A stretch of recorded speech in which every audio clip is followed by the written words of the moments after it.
Здравствуйте, уважаемые телезрители! Вы смотрите программу «Мордовское яблоко», в которой участвуют сторонники Российской Объединенной Демократической партии «Яблоко», и я, и вот наш герой программы Василий Дмитриевич Гусляников. Можно сказать, единственный руководитель нашей республики, избранный на конкурентных демократических выборах в конце 1991 года. Он основатель и председатель правления Мордовского республиканского правозащитного центра. И, кстати, он участник Конституционного совещания по подготовке проекта Конституции Российской Федерации. Мы с Василием Дмитриевичем поддерживаем партию «Яблоко» и советуем вам тоже почитать об этой партии, зайти на их сайт, посмотреть какой-нибудь их съезд, увидеть, какая там приветствуется дискуссия внутри партии, споры идут принципиальные, они дружелюбны одновременно и одновременно вот ради истины, ради вот как бы достижения в споре какой-то справедливости, точности, взаимоприемлемости, взаимосогласованности для всех граждан России. Там споры просто на загляденье. Можно слушать, учиться вот этой свободе слова. И вот мы считаем, что когда выборы будут, обращайте внимание, что нужно смотреть кандидат от какой партии, чтобы эта партия была, у этой партии биография, и у этих кандидатов были биографии, потому что биография человека подтверждает его приверженность принципам, потому что за несколько лет перед выборами любой человек может наврать, как сказать, напридумать о своих демократических, прогрессивных взглядах. Василий Дмитриевич, расскажите, пожалуйста, в каких условиях, почему принималась новая конституция в 1993 году, и как так получилось, что вот от Мордовии двух людей посчитали достойными для того, чтобы пригласить участвовать в подготовке проекта Конституции. И вот вы и Сухарев Александр Иванович, и вы остались у нас в Мордовии единственный как бы свидетель и участник этого процесса. Да, Владимир, на самом деле вы правы. Дело в том, что в 1993 году, когда противостояние между всенародно избранным президентом Борисом Николаевичем Ельциным и парламентом, который большей частью избирался еще по очень сырому закону, но будет 30 лет, вот буквально на днях отмечаться первые полудемократические выборы и в наш мордовский парламент, и в местные советы, и в том числе была возможность выдвинуться и в парламент Российской Федерации. Тогда еще назывался это РСФСР. Как вы помните, от нашей республики попало даже несколько человек, которые критиковали КПСС. Это и Макаркин, это Медведев, хотя депутатов от Мордовии было, по-моему, 12 человек. Поэтому в 1993 году, когда противостояние между Ельциным и Хасбулатовым и всем Верховным Советом, который в большинстве еще олицетворял правящую партию КПСС, но тогда уже вместо КПСС набирало силу российские коммунисты, и вот это противостояние дошло до того, что в Москве разразилась буквально гражданская война.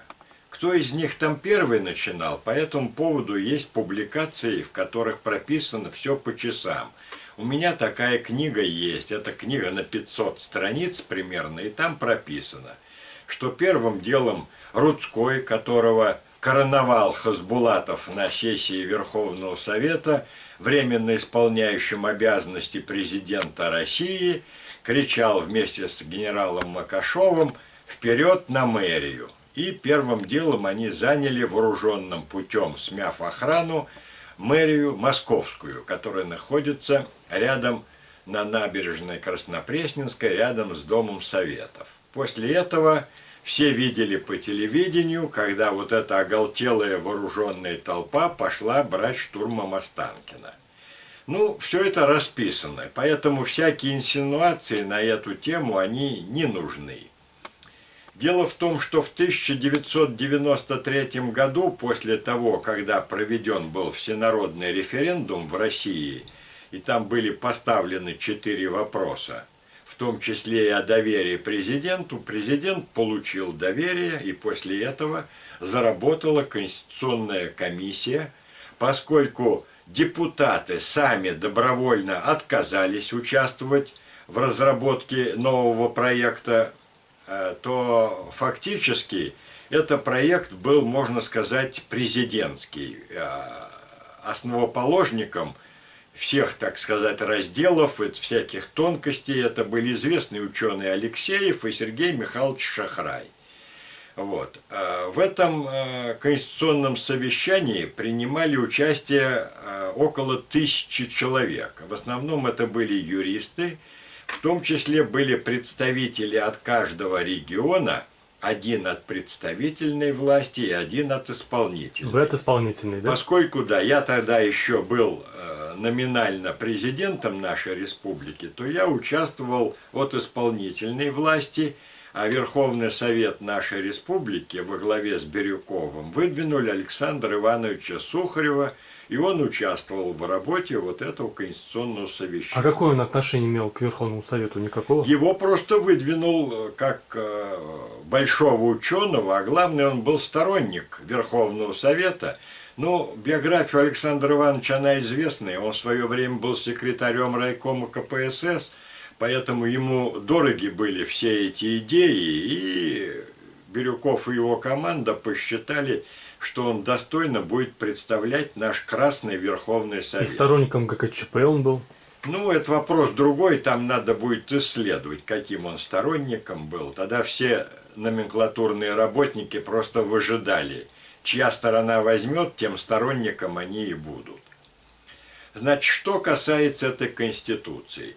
Многие, не только в нашей стране, но и за рубежом, говорят о том, что наша Конституция одна из лучших в мире. И я с этим согласен. Потому что в ней все хорошо прописано. Может быть, там следует провести косметический ремонт, ну, например, в том разделе, где прописано, что президент не может избираться более 2 сроков подряд, убрать слово «подряд».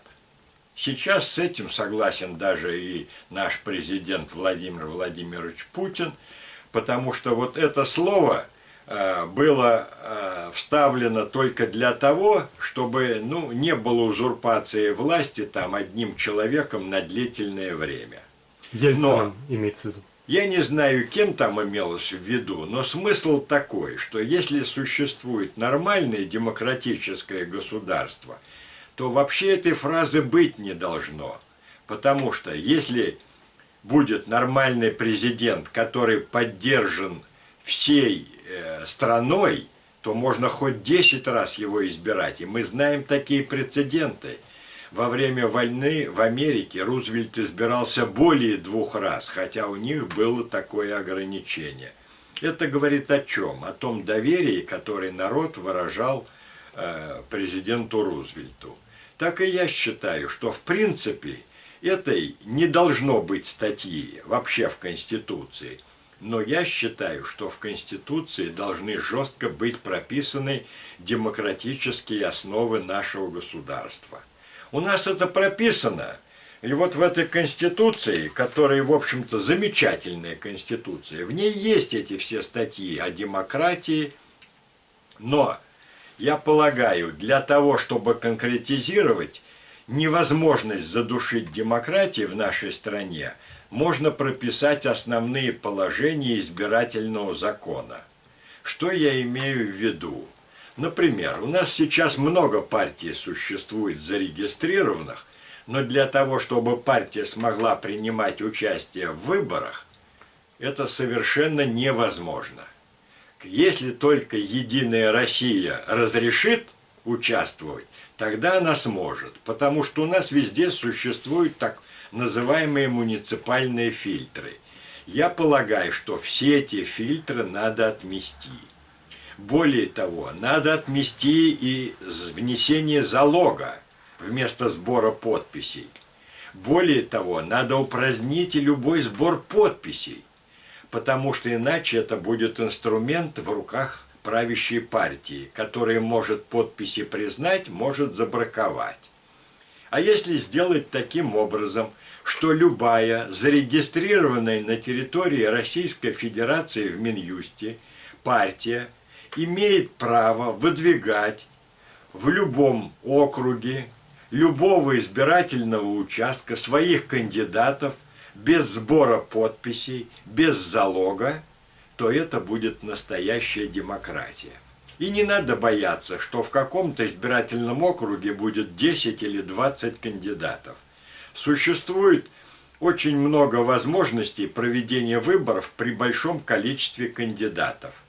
И украинские выборы прошлогодние 2019 года показали, что можно из большого числа кандидатов выбрать одного.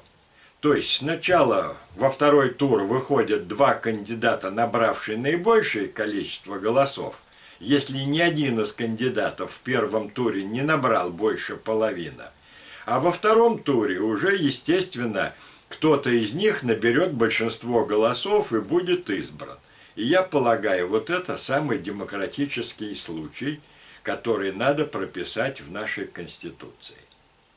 Но если мы даем как бы такой идеал, ну, в смысле, не идеал, вот если мы разрешаем руководителю страны избираться бесконечное число раз при условии соблюдения как бы честности выборов, то получается этот человек будет все больше и больше полномочий забирать себе и также поддерживаться гражданам. Если он нам нравится как президент, мы ему разрешаем забирать все полномочия. Нет, тогда он как заберет забирать полномочия будешь, если полномочия они все в Конституции прописаны? А он будет предлагать менять Конституцию, его будут поддерживать, и так мы придем к тирании. Вот я говорю, нет, тут не надо бояться. Если у нас будут свободные выборы с участием многих партий, а такое будет, если только вот уберут тот же 5% барьер. Ведь когда начали гайки закручивать? Ведь раньше у нас в парламенте было много партий, а сейчас осталось только 4 парламентских партий. Потому что то же яблоко, которое набирало голосов, которое позволяло им получить 15-20 мест в Думе, они не получали, просто потому что был установлен 5% барьер. А этого быть не должно.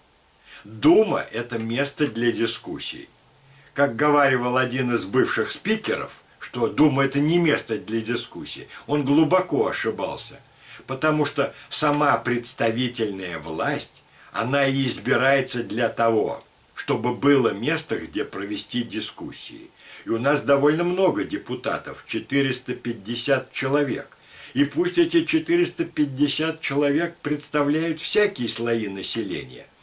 Если мы уберем 5% барьер, то получается, что любая партия, набравшая хотя бы 0,5%, уже имеет право на пару мест в парламенте. И это будет правильно и справедливо. Когда будет в парламенте много партий, хороших и разных, то, естественно, у них будет много мыслей, которые можно будет обсуждать в парламенте. Конечно, это будет тогда не просто голосование это за 5-10 минут по тем законопроектам, которые предлагает исполнительная власть. Любой законопроект будет обсуждаться. Но хотя бы в парламенте он будет обсуждаться, если у нас нет возможности проводить референдумы в стране, так как проводят, например, в Швейцарии. Чего греха таить? Самая демократическая страна в мире – та, которая живет с помощью референдумов. В Швейцарии более десятка ежегодно проводится референдумов. И все замечательно. А у нас мы за 30 лет раз-два и обчелся.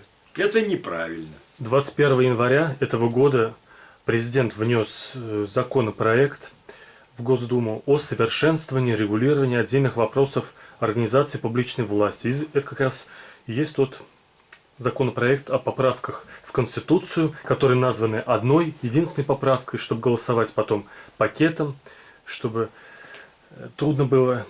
Ну, в общем, это как бы идея президента, я ее не поддерживаю в этом смысле. Но часть этого законопроекта в том, что у нас появляется теперь еще одна категория как у нас в 20-30-х годах была категория лишенцев, людей лишали избирательных прав. А здесь вот, миллионы людей лишаются как бы пассивного избирательного права, их нельзя избирать, в частности, на должность президента. Тот, кто не менее 25 лет не проживал на территории России, тот не имеет права, в частности, стать президентом Российской Федерации. То есть это нарушение права вот с первой, по-моему, или второй главы Конституции о том, что каждый гражданин имеет право быть избранным. Вот вы как? Будьте здоровы. Верно. Вы правильно говорите. Но я говорю, что особых проблем не возникло бы, если бы у нас была полностью демократическая страна, о чем я уже говорил. Да. То есть, в первую очередь, работала бы многопартийность. И многопартийность, она не допустит узурпации власти. Поэтому я полагаю, что даже с помощью таких ограничений остается много миллионов кандидатов на пост президента, которые могут быть достойны зарегистрированы избирательные комиссии, и по ним проголосовать можно. Не в этом проблема. Проблема в другом. Если у нас в Конституции не будет записано вот основы демократии, которые нельзя нарушить, а я уже о чем говорю? О многопартийности. Ведь у нас довольно демократичный закон о выборах был ровно 30 лет назад, когда появилась возможность выдвигать альтернативу. В 90-м году? В 90-м году. 4 марта мы будем отмечать 30 лет с момента этого. И жизнь показала, что это решает все. Взять выборы в местный совет, Саранский городской совет.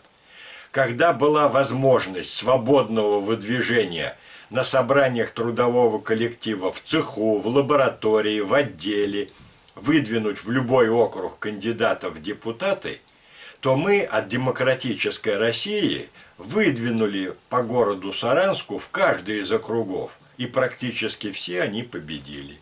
У нас было большинство депутатов Горсовета от демократической России из-за того, что работал вот этот демократический прием свободы выдвижения. Не было такой возможности отсеять, как сбор подписей там, или внесение залогов. Поэтому было выдвижение к трудовым коллективам. Все, избирательная комиссия обязана зарегистрировать. И это очень важно. И вот этот, я считаю, как раз момент и надо зафиксировать в Конституции. А все остальное, ну, это... Можно Конституцию раздуть до того, что это будет многотомное собрание.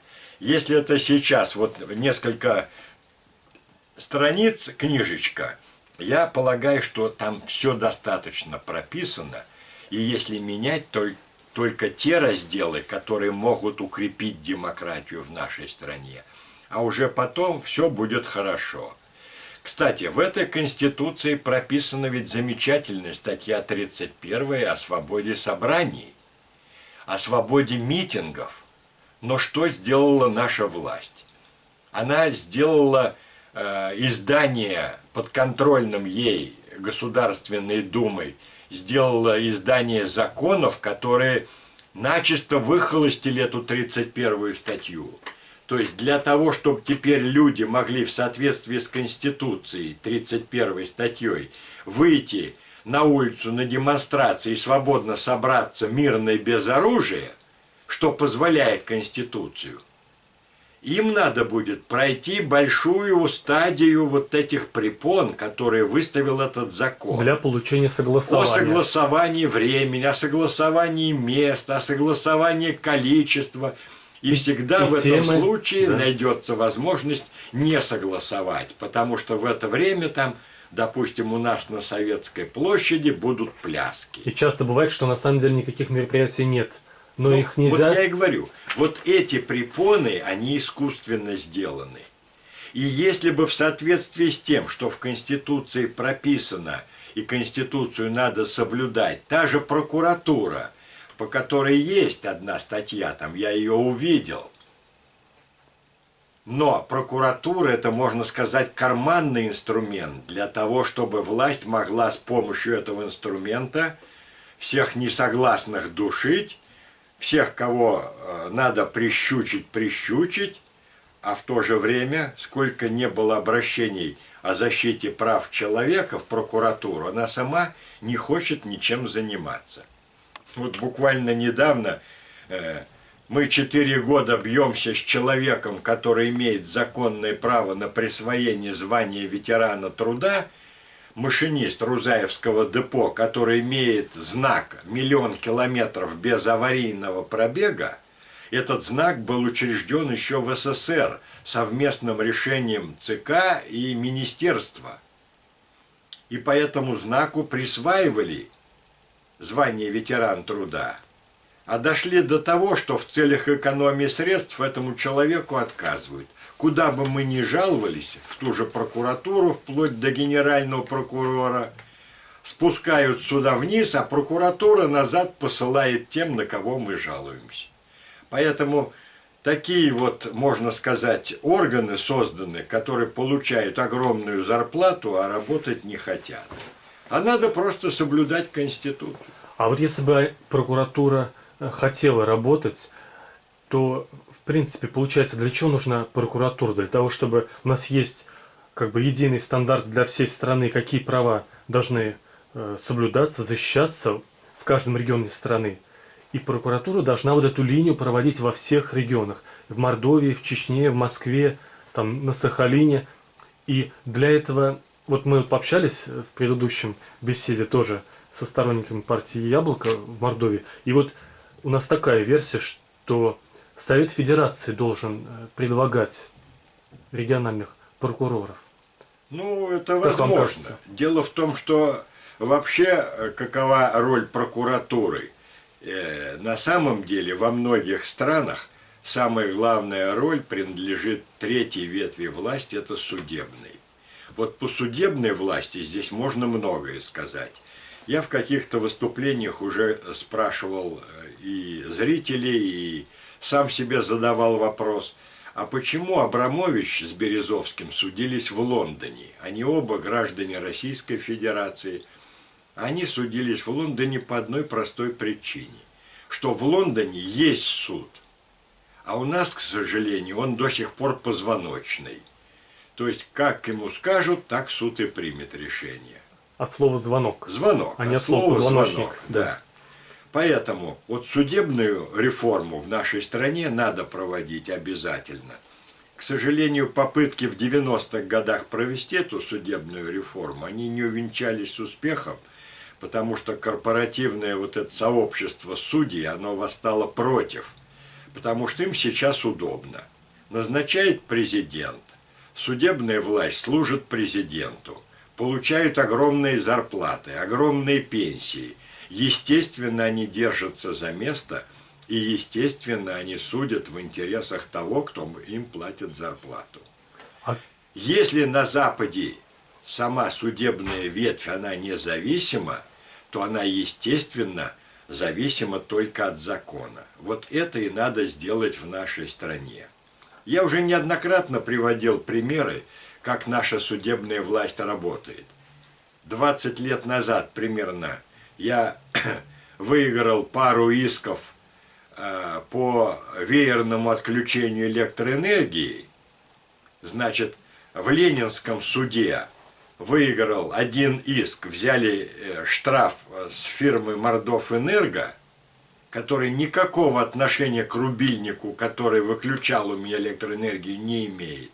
Во втором случае взыскали с фирмы ВАТ, которая этот рубильник включала и отключала, незаконно отключала. А в третьем случае, в Пролетарском районе, точно такой иск, Пролетарский суд отказал.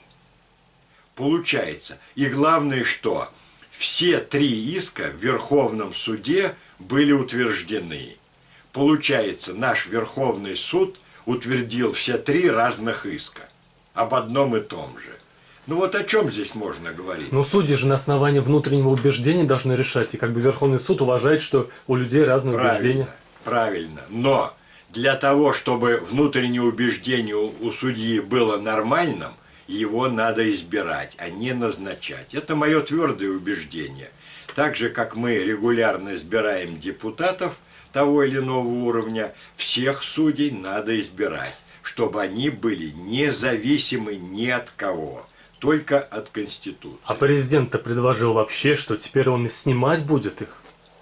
Ну, предложить можно что угодно, но тогда не надо говорить о том, что у нас есть 3 независимых ветви власти. Ну, вот скажите, вот то, что теперь еще и снимать, и теперь он руководитель и председателей и Конституционного суда, и заместителей, и Верховного суда, и федеральных судов, и председателей, и заместителей сам назначает, сам снимает. Какая тут независимость судебной системы? Я не думаю, что было такое предложение о том, что президент может снимать председателя Конституционного суда, Верховного суда. Там должно быть равновесие такое, что, допустим, тот же Совет Федерации назначает и председателя Верховного и Конституционного суда. Снять его никто не может, кроме Совета Федерации. Это может быть и разумно. Но для того, чтобы работала вся судебная система, я говорю, пока мы не будем избирать их от низу до верху, не будет у нас независимой третьей судебной власти. Ну, то есть вы... Ну да, действительно, ну Совет Федерации снимает, но президент вносит в Совет Федерации представление о прекращении полномочий судей Конституционного суда, судей Верховного суда. Ну, в конце концов, президенту надо оставить какие-то полномочия, иначе он будет, как в Германии, например, только руки пожимать, а править будет там, как Меркель. Но, с другой стороны, Меркель там избираемый человек, всенародно. Поэтому, я полагаю, тут не важно, как назвать у нас ту должность, которая у нас главная и которую мы избираем. Главное, чтобы была возможность проявить народу свою волю. Честно, справедливо выдвинуть много кандидатов, из них провести честное голосование и избирать. Хоть неограниченное число раз, это мое личное внутреннее убеждение. Если демократия будет работать, то не надо ограничивать. О чем я уже и говорил. Когда была борьба 30 лет назад со стороны Верховного Совета за то положение, что на выборах должно прийти не менее 50% избирателей. Нет, я полагаю, надо дать возможность. А сколько хочет, столько и придет. Если другой подход, возможно, в некоторых странах тех, кто уклоняется от участия в избирательном процессе, штрафуют. Можно и у нас такое ввести. Тогда явка будет гораздо больше 50%. Но это как будет прописано. Логика ваша, как демократа, понятна и, в принципе, действительно. Не очевидно, почему должна быть обязательное ограничение по количеству сроков для президента, допустим. Но вам, как кажется, какой оптимальный срок для президентских полномочий? Вот, допустим, партия «Яблоко» предлагает вернуться все-таки к 4-летнему сроку. Я полагаю, что 2 4-летних срока, без всякой приставки там одновременно или как подряд, да, это убрать. Оставить, например, 2 4-летних срока. За 2 4-летних срока можно многое сделать. Это 8 лет. Это вполне нормально. И чтобы глаз не замыливался у того человека, который будет во главе страны, в нашей многомиллионной стране, естественно, найдется и другой умный человек, который прослужит свои там 4 года или 2 срока по 4, и изберут 3-го и так далее. Вот я полагаю, этот процесс, он непрерывный. И если демократия будет работать, а чтобы она работала, необходимо записать в Конституцию вот те моменты, о которых я сказал. Это, во-первых, многопартийность. Во-вторых, никаких ограничений при выдвижении у любой официально зарегистрированной партии. Третий, контроль всенародный. У нас есть возможность проконтролировать сейчас и видеонаблюдение, и сами участники избирательной кампании на любом участке. То есть это возможно. Вплоть до того, что мне нравилось, когда при Горбачеве несколько человек, которые участвовали в махинациях на выборах, получили реальные сроки. По 2-4 года. Было такое. Пусть их было немного по всей стране, но было. чтобы те, кто фальсифицирует выборы, боялись. Это обязательно надо. Вот такие моменты надо прописать в Конституции. По поводу контролев. Партия «Яблоко» и Общественный конституционный совет, комитет, который они создали вокруг себя, там есть представители и «Новой газеты», и ассоциации «Голос», и судьи Конституционного суда в отставке, и политики известные. Вот они по поводу Госдумы, значит, тоже предлагают снизить до 4 лет срок и, во-первых, как сказать, наделить их, Государственную Думу, полномочиями по назначению министров, председателя правительства. То есть Государственная Дума, по идее «Яблоко», должна предлагать того, кто должен занять места в правительстве, а уже президент утверждает. А сейчас наоборот, президент предлагает, а Дума как бы это. И вот еще, партия «Яблоко» и Общественный конституционный комитет предлагает наделить Государственную Думу сильными контрольными полномочиями за исполнительной властью. Как вам кажется, у нас, получается, уже давно забыли, что парламент вообще-то во всех развитых странах очень сильно должен влиять, контролировать все ветви власти. Правильно вы говорите. Возможно и такое, что предлагает парламент, а утверждает президент, это как будет прописано, можно и так, и эдак. А вот парламентский контроль на самом деле, он существует во многих странах мира и довольно эффективен. Более того, мы здесь можем взять пример, какой партийный контроль был в КПСС. Ну, поскольку у нас КПСС заменяла и парламент, она была правящей, по Конституции СССР, это статья 6. Поэтому можно смело сказать о том, что да, можно парламентский контроль сделать таким, как партийный контроль. Ведь не секрет, что он принимал определенные такие решения серьезные. Я могу заявить о том, что первый секретарь нашего обкома партии Анатолий Иванович Березин был исключен из КПСС, Центральной контрольной комиссией, в июне 1990 года. Прерываю вас, Василий Дмитриевич, причем, возможно, или вы это говорили, что это вообще единственный случай, когда секретарь обкома региона был снят за коррупцию публично, да? Там не коррупция, там не такой, там не было злоупотребление, да, потому что квартиры там. Была здесь комиссия, которая нашла во многих местах злоупотребления, и все по совокупности это было сделано.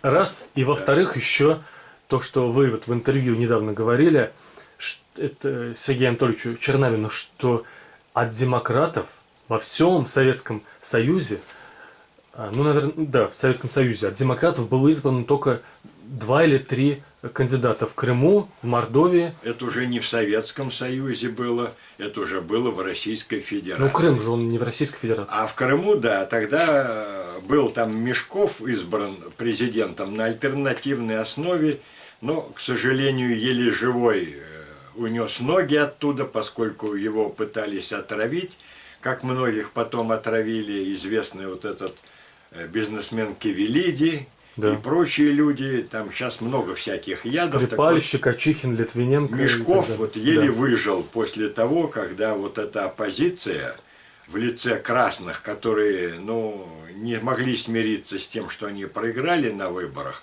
я полагаю, организовали они вот это дело, и он еле ноги оттуда унес. Слава богу, вас не отравили. Собственно говоря, меня не за что было, потому что уже я не имел реальной власти после того, когда у нас весной 93-го года совершился государственный переворот. Я не побоюсь этого слова, ведь если бы у нас работала прокуратура, как ей положено работать, были такие статьи, которые должны были получить все те, кто организовал незаконные отрешения от власти меня, сроки там от 8 до 12 лет. Кто заказывал нападение на меня, исполняющего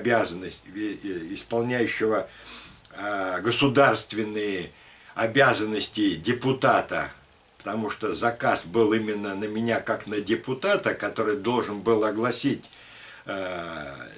список тех, кто злоупотреблял должностными полномочиями, а это были высшие должностные лица. Меркушкин в том числе? Нет, Меркушкин тогда еще не был никем. Секретарь райкома он не был? Нет, секретарь райкома он и был, но разговор шел про тех, кто рулил здесь в обкоме, а не в районах. Потому что там фигурировало чуть больше десятка фамилий, в основном это обкомовские начальники были. И вот поэтому и был заказ на то, чтобы я не смог произнести эту свою речь в парламенте. Да, было и заказано нападение. Это отягчающее обстоятельство, что против депутата. Ну вот я и говорю о том, что вопрос в том, это было в Уголовном кодексе все прописано, от скольки до скольки лет. Но, к сожалению, не только эти люди там получили маленькие сроки или условно, они вообще ничего не получили.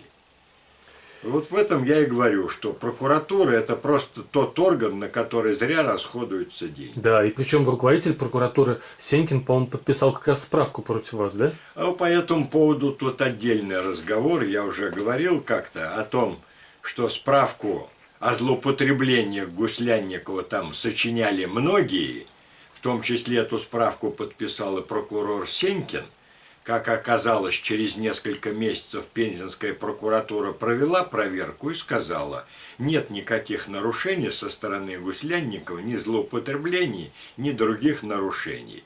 А вот тот человек, который не подписал эту справку, это Валерий Федосеев, председатель комиссии по законодательству нашего Верховного Совета Мордовии, он попал в опалу и после этого нигде не мог трудоустроиться. Вот так вот мстят красные своим людям, которые, в общем-то, не сделали так, как им велели. Да, спасибо этому человеку за его нравственность. А вот еще по поправкам президентским. В Конституции у нас сейчас органы местного самоуправления обладают самостоятельностью в рамках для выполнения своих полномочий, а тут теперь их увязали вместе с государственной властью, придумали название, но система публичной власти, значит, получается, кто-то из них вышестоящая публичная власть, кто-то нижестоящая. Является ли это нарушением вот этого независимости? У меня здесь свое особое мнение. Какое? Более того, я могу даже поддержать вот это народовластие, у которого нет ни гроша за душой и которое ничего не может сделать. Оно никому не нужно. Я привожу пример. У нас по закону каждый сирота имеет право на получение жилья от власти. И что получается? По закону это право есть, а реально его выполнить невозможно. Даже у нас в Саранске многие десятки сирот, которые имеют уже на руках решение суда, и суд не может заставить местную власть исполнить, потому что в бюджете нет денег. Вот ко мне приходила недавно сирота. Да, она стоит там 101-я в очереди, но если в год выделяют 7-8 квартир, сколько ей лет надо будет стоять? А вопрос решается очень просто. Если ты наделяешь местную власть такими полномочиями и обязанностями, которые должны обеспечивать жильем, обеспечивать ресурсами, давай и деньги, доходами. А ведь сейчас как получается, что до 70% всех налогов уходят в Москву, а потом Москва уже кому хочет и сколько хочет дает. И тот же губернатор, допустим, если ты будешь плохо себя вести, тебе денег не дадут, и тебя народ сам свергнет. Вот такая политика. Она не должна быть такой политикой. На самом деле регионы должны быть заинтересованы в том, чтобы получать больше налогов, собирать больше налогов, развивать производство, с которого налоги поступают в казну. Но для этого надо, может быть, пересмотреть даже и наши налоги, которые большей частью, я говорю, уходят в Москву. А вот Совет Федерации, он у нас сейчас назначается, и выборность его, представительность, она как бы сомнительна. Вот партия «Яблоко» предлагает Совет Федерации, чтобы он избирался на прямых выборах. По 2 сенатора от региона. Как вы к этому относитесь? Я думаю, что это реальное и хорошее предложение. Одно время у нас такое было. И был наша верхняя палата нашего собрания законодательного избиралась, и в ней были представители от регионов. Но потом кому-то захотелось, чтобы это был такой представительный орган, в котором бы работали послушные чины, которые вышли в тираж там или как еще, которым не досталось места в исполнительной власти, которая всем рулит, и хотя бы им досталось место вот в высшей палате нашего парламента. Я полагаю, что это предложение имеет право на жизнь, и я бы его поддержал. Более того, вот то предложение, которое сейчас исходит от некоторых, о том, что ввести законодательно в Конституцию такое положение, что бывший президент становится сенатором, то есть членом Совета Федерации пожизненно. Я полагаю, что это имеет право быть и должно быть, потому что любой президент, который отработал определенное количество лет на высшем посту в нашей стране, имеет богатый опыт, и этот опыт не должен пропадать, и место за ним застолбить пожизненно, я думаю, что это возможно и реально. Конституционный суд. Тоже две идеи. Значит, вообще для чего нужен Конституционный суд? Подтвердите или опровергните. Значит, Госдума принимает законы, и какой-то процент из них, возможно, в чем-то противоречит Конституции, поэтому, вот, допустим, еще в 90-х годах все законы отправлялись к Конституционному суду, и тот как бы их корректировал, поправлял или подтверждал их соответствие Конституции. Но так как вот последние, получается, 20 лет полностью штампуется, делается правовой отдел в администрации президента, делает законы, там в Думе штампуются, чуть-чуть корректируются. И для чего нужен Конституционный суд, если Конституционный суд тоже назначается из администрации президента? Дело в том, что в Конституционный суд по закону о Конституционном суде имеет право обратиться любой человек в нашей стране, и это очень хорошее завоевание права. Но только тот, против кого судебное решение вынесено. Нет, во-первых, если человек считает, что нижестоящий закон противоречит вышестоящему или Конституции, он имеет право обратиться в Конституционный суд с тем, чтобы данный закон перестал быть законом. То есть, грубо говоря, если тот же закон о митингах, который ограничивает Конституцию, статью 31, в которой прописано свободное волеизъявление, собираться гражданам мирно без оружия, а закон о митингах включает там те ограничения, которые не дают возможность собраться, то Конституционный суд должен принять решение, противоречит этот закон Конституции или не противоречит. Но с другой стороны, вы хотите сказать о том, что если Конституционный суд будет послушным Конституционным судом в руках исполнительной власти, то он, естественно, примет то решение, потому что чего греха таить. Среди членов Конституционного суда нередко заявления, так называемые особые мнения. Даже если большинством голосов Конституционный суд принимает решение по тому или иному вопросу, есть возможность у любого члена Конституционного суда выступить со своим особым мнением, которое публикуется. И оно, в общем, доступно для того, чтобы любой человек мог с ним ознакомиться. Я тут пример приведу со своим делом. Известное дело об упразднении поста президента в нашей республике, я еще раз подчеркиваю, что это был государственный переворот, и всех участников надо было осудить к большим срокам. Но вместо этого просто упразднили меня вместе с упразднением поста президента. А один из членов Конституционного суда, Анатолий Кононов, замечательный человек, он выступил с особым мнением, которое опубликовано и в котором все расписано, расставлено по полочкам.